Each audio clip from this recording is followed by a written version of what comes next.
Hello, എല്ലാവർക്കും നമസ്കാരം. നമ്മളിപ്പോൾ ഇന്ന് ഒരു സ്ഥലം വരെ പോകാനായിട്ട് ഇറങ്ങിയതാണ് കേട്ടോ. അങ്കമാലി ലിറ്റിൽ ഫ്ലവർ ഹോസ്പിറ്റൽ വരെ ഒന്ന് പോകണം, അതിന് വേണ്ടിയിട്ട് ഇറങ്ങിയതാണ്. അപ്പോൾ ഞങ്ങൾ വീട്ടിൽ നിന്ന് ഇറങ്ങുമ്പോൾ ഒരു 1:30 ആയി കാണും കേട്ടോ. അപ്പോൾ മഴ ആയതുകൊണ്ട് ഇറങ്ങാൻ പറ്റിയില്ല. മഴ കുറഞ്ഞപ്പോഴാണ് ഞങ്ങളൊന്ന് ഇറങ്ങിയത് കേട്ടോ. അങ്ങനെ ഞങ്ങൾ വീട്ടിൽ നിന്ന് വൈകി ഇറങ്ങിയോണ്ട് തന്നെ, അതുമല്ല ഞങ്ങൾ പുറത്തേക്ക് ആ സമയത്തൊക്കെ പോവുകയാണെങ്കിൽ ഉച്ചയ്ക്ക് എന്തായാലും പുറത്തുനിന്ന് തന്നെ ഫുഡ് കഴിക്കാറുണ്ട്. അപ്പോൾ ഞങ്ങൾ രണ്ടുപേരും മാത്രമുള്ളപ്പോൾ ഞങ്ങൾ വെജിറ്റേറിയൻ ഊണാണ് കേട്ടോ കഴിക്കാറ്. അപ്പോൾ ക്യാ പറഞ്ഞു നമ്മൾ എന്തായാലും അങ്കമാലിക്കല്ലേ പോണത്, അവിടെ ഒരു നല്ലൊരു വെജിറ്റേറിയൻ ഹോട്ടലുണ്ട്, അവിടെ കയറിയിട്ട് ഭക്ഷണം കഴിക്കാം. ഞാൻ അവിടെ പല പ്രാവശ്യം പോയിട്ടുണ്ട്. വർക്കൊക്കെ നടക്കുന്ന സമയത്ത് അങ്കമാലിൽ ആയിരിക്കുമ്പോൾ ഇവിടെ വന്ന് കഴിക്കാറുണ്ട്. അപ്പോൾ അവിടെ നിന്ന് കഴിക്കാമെന്നും പറഞ്ഞിട്ട് ഞങ്ങൾ പോകുന്നു കേട്ടോ. കയറി വരുമ്പോൾ തന്നെ കുറേ ആൾക്കാർ അവിടെ നിന്ന് ഭക്ഷണം കഴിക്കുന്നുണ്ടായിരുന്നു. 2 പാർട്ടായിട്ടാണ് ഒരു ഫുഡ് സെർവ് ചെയ്യുന്നത്.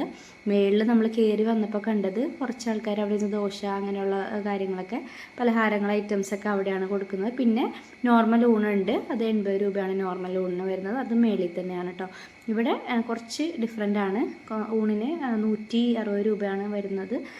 അപ്പോൾ അങ്ങനെ എന്താ പറയുക, ഒരു സദ്യ രീതിയിൽ ഊണ് വേണമെങ്കിൽ നമ്മൾ താഴെ വന്നിട്ട് ടോക്കൺ എടുത്ത് ഇവിടെ വന്നിരുന്നാൽ നമുക്ക് അടിപൊളി ഫുഡ് കിട്ടും കേട്ടോ. അങ്ങനത്തെ അവരിലേക്ക് കൊണ്ടുവന്നിട്ട് ആദ്യം ചമ്മന്തി ഇട്ടു, പിന്നെ ക്യാബേജ് തോരൻ ഇട്ടു, പിന്നെ അത് കഴിഞ്ഞിട്ട് പാവയ്ക്ക പച്ചടി അതിട്ടു, പിന്നെ അവിയലാണ് പിന്നെ വിളമ്പിയത്. പിന്നെ അത് കഴിഞ്ഞിട്ട് ഒരു മധുരമുള്ള കറി ഉണ്ടായിരുന്നു കേട്ടോ. മധുരം എന്ന് പറഞ്ഞാൽ ചെറുപയറല്ല, വൻപയറും വേറെ എന്തോ ഒരു സാധനം കൂടി ഇട്ടിട്ടുള്ള, എനിക്ക് തോന്നുന്നു മത്തങ്ങയാണെന്ന് തോന്നുന്നു, അങ്ങനത്തെ എന്താ എരിശ്ശേരി കൂടി. അതായത് നമ്മൾ എന്താ പറയുക, വറവൊക്കെ ഇട്ടിട്ട് തേങ്ങയൊക്കെ വറുത്തിട്ട് ഒരു സാധനം ഉണ്ടാക്കൂലേ, അതിൻ്റെ കറക്റ്റ് പേര് എനിക്കറിയില്ല. മധുരമുള്ളൊരു കറിയായിരുന്നു, കൂട്ടുകറിയൊക്കെ പോലെ തന്നെ മധുരമുള്ളൊരു കറിയായിരുന്നു കേട്ടോ. ആ കറിയും കൂടി ഇട്ടു, പിന്നെ കുറച്ച് ചോറിട്ടു. എനിക്ക് ചോറ് അധികമായിരുന്നു കേട്ടോ. ഞാൻ വീഡിയോ എടുക്കുന്നുണ്ട്, ചോറിൻ്റെ കാര്യം പറയാനായിട്ട് വിട്ടുപോയി. അപ്പോൾ അധികം ചോറും ഉണ്ടായിരുന്നു. പിന്നെ കുറച്ച് പരിപ്പ് അവർ കൊണ്ടുവന്ന് വെച്ചിട്ടുണ്ടായി. നെയ്യ് ഒഴിക്കട്ടെ എന്ന് ചോദിച്ചിട്ടോ. നെയ്യ് ഒഴിക്കേണ്ടെന്ന് ഞാൻ പറഞ്ഞുകൊണ്ട് അവർ നെയ്യ് ഒഴിച്ചിലേക്ക് നെയ്യിൻ്റെ ടേസ്റ്റ് ചോറിൻ്റെ ഒപ്പം ഇഷ്ടമല്ല, അതുകൊണ്ട് ഇട്ടില്ല. പിന്നെ നമ്മൾ പണ്ട് ചക്രം എന്നൊക്കെ പറയില്ല, ഒരു സൈസ് പപ്പടം, ആ പപ്പടം ഉണ്ടായിരുന്നു കേട്ടോ.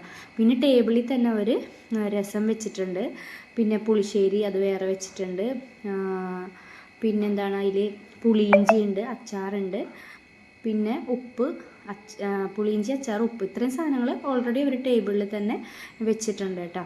ബാക്കിയുള്ള കറികളാണ് വിളമ്പുന്നത്. അപ്പോൾ പരിപ്പ് കൂട്ടി കഴിച്ചതിന് ശേഷം സാമ്പാർ വിളമ്പുള്ളൂല്ലോ.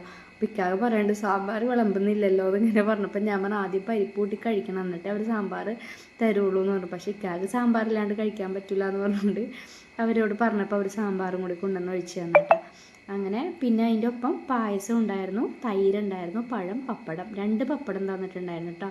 പായസത്തിനുള്ള പപ്പടവും കൂടി എക്സ്ട്രാ ഉണ്ടായിരുന്നു. ഞാൻ ഇതുവരെ അങ്ങനെ ഹോട്ടലിൽ കയറി കഴിക്കുമ്പോൾ 2 പപ്പടം തന്നെ ഹോട്ടലിൽ ഇതുവരെ കണ്ടിട്ടില്ല കേട്ടോ. ഒരു പപ്പടം എല്ലാവരും തരാറുള്ളൂ.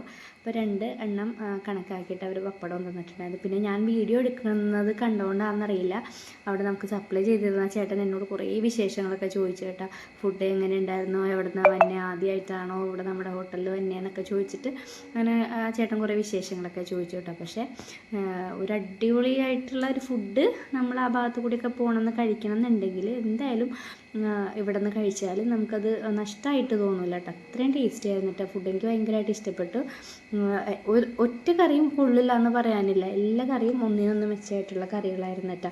അപ്പോൾ ആരെങ്കിലുമൊക്കെ അങ്കമാലി വഴി പോകണമെങ്കിൽ ലിറ്റിൽ ഫ്ലവർ ഹോസ്പിറ്റൽ കഴിഞ്ഞ് കുറച്ച് ഫ്രണ്ടിലേക്ക് ചെല്ലുമ്പോൾ ലെഫ്റ്റ് സൈഡിൽ റൈറ്റ് സൈഡിലായിട്ട് ആനന്ദഭവൻ എന്ന് പറഞ്ഞിട്ട് ഒരു ഹോട്ടലിൻ്റെ അവിടെ കയറി കഴിച്ച് നോക്കാം കേട്ടോ. പിന്നെ ഞാൻ ചോറൊക്കെ ആസ്വദിച്ച് കഴിച്ചിട്ടാ, ഫുള്ളും ചോറും കഴിച്ച് അപ്പോൾ തന്നെ എൻ്റെ വയറെന്ന് പറഞ്ഞു. പിന്നെ പായസം വിടാൻ പറ്റില്ല കേട്ടോ, പായസം കഴിക്കാണ്ടിരിക്കാൻ പറ്റില്ല. അപ്പോൾ ഞാൻ ബാക്കിയുള്ളൊരു പപ്പടവും പഴവും പായസവും കൂടി കുഴച്ച് അതും കഴിച്ചു. അങ്ങനെ എല്ലാ ഫുഡും കഴിച്ച് ഞങ്ങൾ എന്താ പറയുക, ബില്ലൊക്കെ നേരത്തെ കൊടുത്തുകൊണ്ട് നമുക്ക് അങ്ങനത്തെ പിന്നെ രണ്ടാമത് ബില്ലെടുക്കാനൊന്നും നിൽക്കണ്ട, കഴിച്ച് കഴിഞ്ഞ് പോരാ കേട്ടോ. പിന്നെ അതിന് ശേഷം ആ വെയിറ്റിൻ്റെ അടുത്ത് കുറച്ച് നേരം സംസാരിച്ചിട്ട് നമ്മൾ പോകുന്നു. ഇത്രയുള്ള നമ്മുടെ വീഡിയോ ഇഷ്ടപ്പെട്ടെങ്കിൽ ലൈക്ക് ചെയ്യുക, ഷെയർ ചെയ്യുക.